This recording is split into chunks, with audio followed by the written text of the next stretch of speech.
Online प्रलंबित दंडासाठी जबरदस्ती केल्यास पोलिसांवर कारवाई। राज्य पोलीस महासंचालकांचे स्पष्ट आदेश।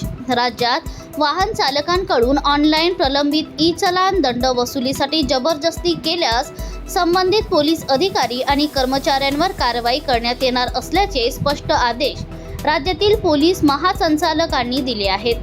वाहतूक नियमांचे उल्लंघन केल्यानंतर आकारल्या जाणाऱ्या ई-चलान दंडाच्या वसुली दरम्यान काही ठिकाणी पोलिसांकडून वाहन चालकांशी उद्धटपणे वागणे, रस्त्यात अडवून तात्काळ दंड भरण्यास भाग पाडणे, तसेच वाहन किंवा कागदपत्रे जप्त करण्याची धमकी देणे अशा तक्रारी वाढल्या होत्या। या पार्श्वभूमीवर राज्याच्या गृह विभागाने या प्रकरणाची गंभीर दखल घेतली आहे। राज्यात सध्या प्रलंबित ई-चलान दंड वसुलीसाठी वाहतूक पोलिसांकडून विशेष मोहीम राबवली जात आहे।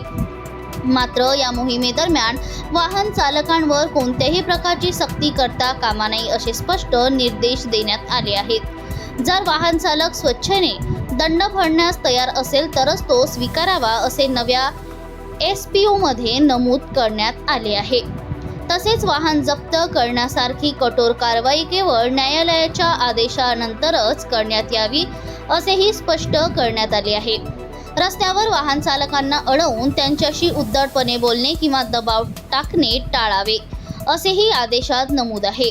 सरकारी सूचनांकडे दुर्लक्ष करून जनतेला त्रास दिल्यास संबंधित पोलीस अधिकारी व कर्मचाऱ्यांविरुद्ध शिस्तभंगाची कारवाई करण्यात येईल असा इशाराही देण्यात आला आहे।